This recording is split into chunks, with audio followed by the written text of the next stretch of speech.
Bonsoir à tous. Alors ce soir, nous allons aborder un exercice d'application concernant le dipôle RC et je vais vous proposer à la fin de la vidéo un exercice d'application concernant la décharge d'un condensateur.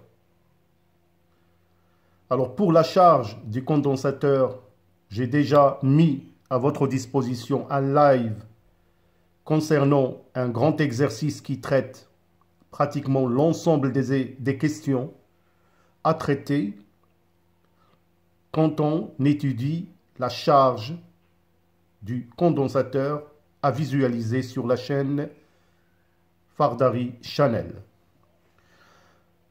Ce soir, nous allons, par l'intermédiaire d'un exercice, d'étudier la décharge. Alors, comme vous pouvez voir sur l'animation, je vais partir de la charge du condensateur, comme vous pouvez le remarquer.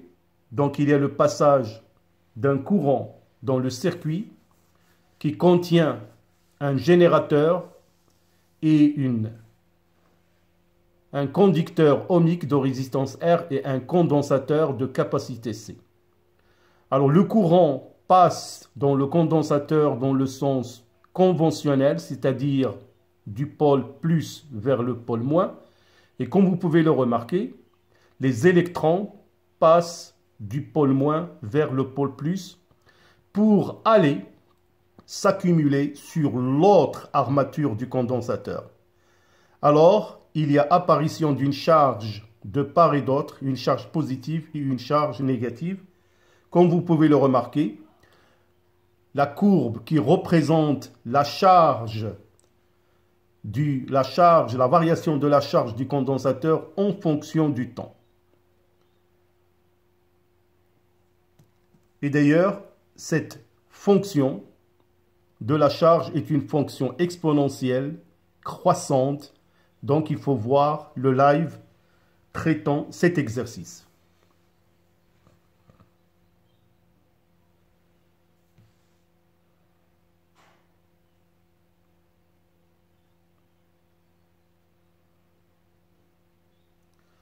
Nous avons bien évidemment aussi démontré que lors de la charge d'un condensateur, la courbe représentative présente deux régimes, un régime transitoire et un régime permanent. Alors maintenant, on va voir la variation du courant lors de la charge du condensateur. Donc l'intensité du courant diminue au fur et à mesure que la charge de ce dernier s'effectue. Donc, c'est une fonction exponentielle décroissante.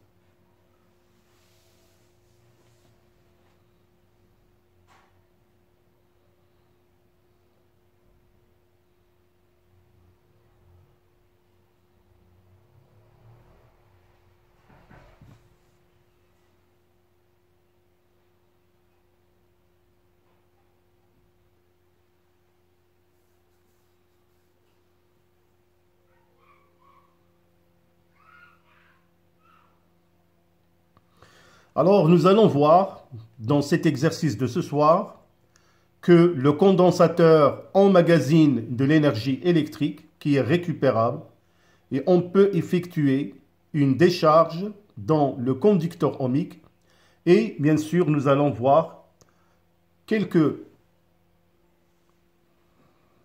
Alors, comme je vous ai dit, dans cet exercice de ce soir, nous allons étudier la décharge d'un condensateur. Alors, je vais vous lire, bien sûr, l'énoncé de l'exercice. Un condensateur initialement chargé de capacité C égale 110 microfarad sous une tension E égale 12,0 volts. Question numéro 1. À l'instant T est égal à 0 en ferme K et le condensateur est lié à un conducteur ohmique de résistance R égale 2,2 kΩ. Donc, voir le schéma ci-dessus. Déterminer le sens du courant lors de la décharge. On pose la charge du condensateur Q est égale à QA et la tension U est égale à UAB.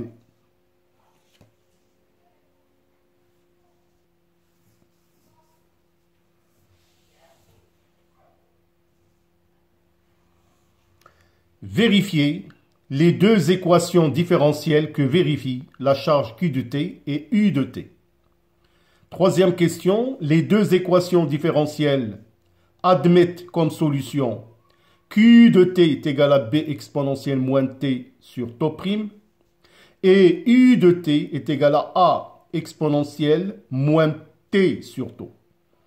Petit a, déterminer grand A, grand B, tau et tau prime. Petit b, calculer les valeurs de A, B, tau et tau prime. Donner l'expression de I de T.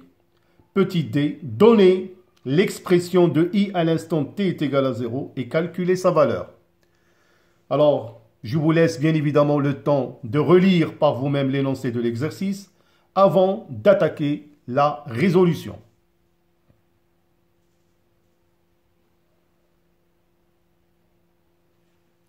Alors, j'espère que vous avez déjà essayé.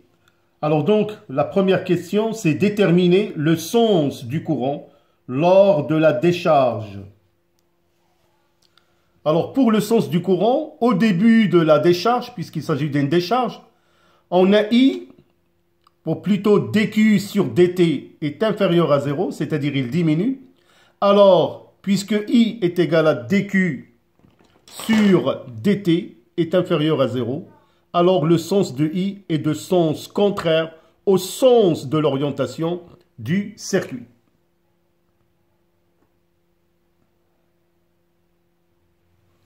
Alors pour la deuxième question, on va vérifier les deux équations différentielles vérifiées par Q de T et U de T. Alors voilà, en ce qui concerne Q de T, on va utiliser la loi d'Émaille ou bien la loi d'additivité des tensions. Alors, on a UR plus UAB est égal à 0. Et selon la loi d'Ohm, UR est égal à RI plus U, qui est égal à aussi UAB égal à 0. Nous savons que I est égal à dQ sur dt et que la charge Q est égale à C fois U. On peut déduire que U est égal à Q sur C, que je remplace dans l'égalité du dessus et je trouve RI dQ sur dt plus Q sur C est égal à 0. Donc, c'est l'équation différentielle vérifiée par Q de T.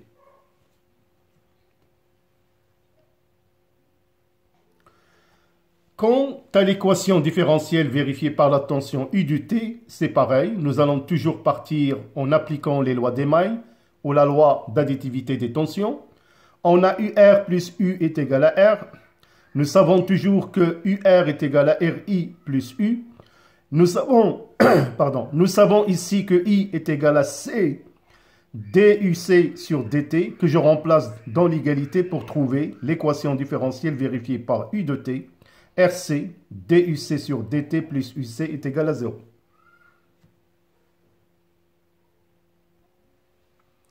Alors, pour la troisième question, détermination des paramètres A, B, tau et tau prime. Alors, on nous a déjà proposé la solution I de t est égal à A exponentielle moins t sur tau.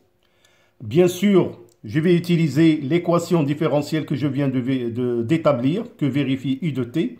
Je remplace cette solution dans cette équation différentielle et j'obtiens RC D2, A exponentielle moins t sur tau sur dt, plus A exponentielle moins t sur tau est égal à 0. Alors, je vais dériver cette quantité et je vais trouver, bien évidemment, moins RC sur tau A exponentielle moins t sur tau plus A exponentielle moins t sur tau est égal à 0. Alors, je vais par la suite factoriser par A exponentielle moins t sur tau, facteur de 1 moins RC sur tau qui est égal à 0. Alors, cette équation admet une solution si et seulement si cette quantité, c'est-à-dire 1 moins RC sur tau est égal à 0, d'où on trouve la valeur de tau égale RC.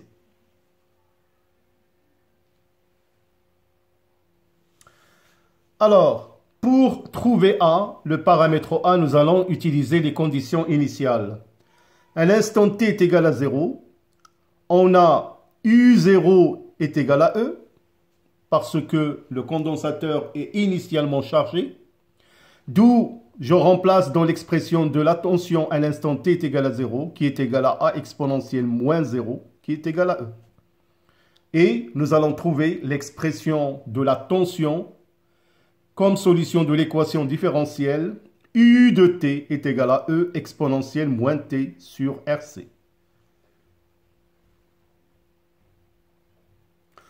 Alors, nous allons maintenant déterminer les paramètres B et τ'. C'est pareil, je vais utiliser l'équation différentielle que vérifie la charge du condensateur, RC dQ sur dt plus Q est égal à 0. On nous a déjà proposé une solution du genre Q de t est égal à B exponentielle moins t sur τ', que je vais reporter, bien évidemment, dans l'équation différentielle. Et comme j'ai fait précédemment, vous allez bien sûr suivre les calculs et vous allez trouver à la fin que par factorisation B exponentielle moins t sur τ' facteur de 1 moins RC sur τ' égale à 0. Bien sûr, c'est pareil, l'équation admet une solution si seulement si 1 moins RC sur τ' égale à 0, d'où τ' égale à RC. Alors, il me reste à déterminer B. Je vais utiliser toujours les conditions initiales. À l'instant t est égal à 0, le condensateur est initialement chargé. Et nous savons que Q est égal à C fois E, que je reporte dans l'équation de Q de t pour trouver que B est égal à CE. Alors, donc l'équation, ou plutôt la solution de l'équation différentielle vérifiée par la charge du condensateur est égale à Q de t est égal à CE multiplié par l'exponentielle moins t sur RC.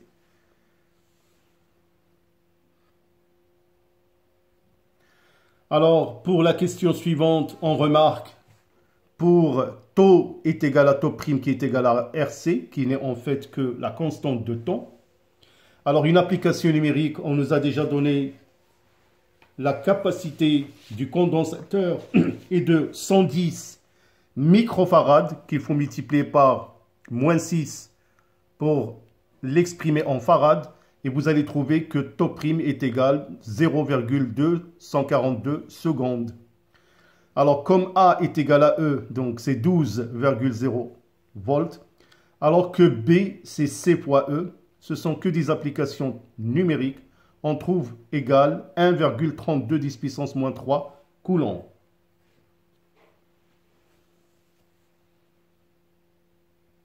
Alors, la question d'après, l'expression de l'intensité du courant en fonction du temps, nous savons bien évidemment que I est égal à dQ sur dt, qui est égal à D de CE exponentielle moins T sur RC dt.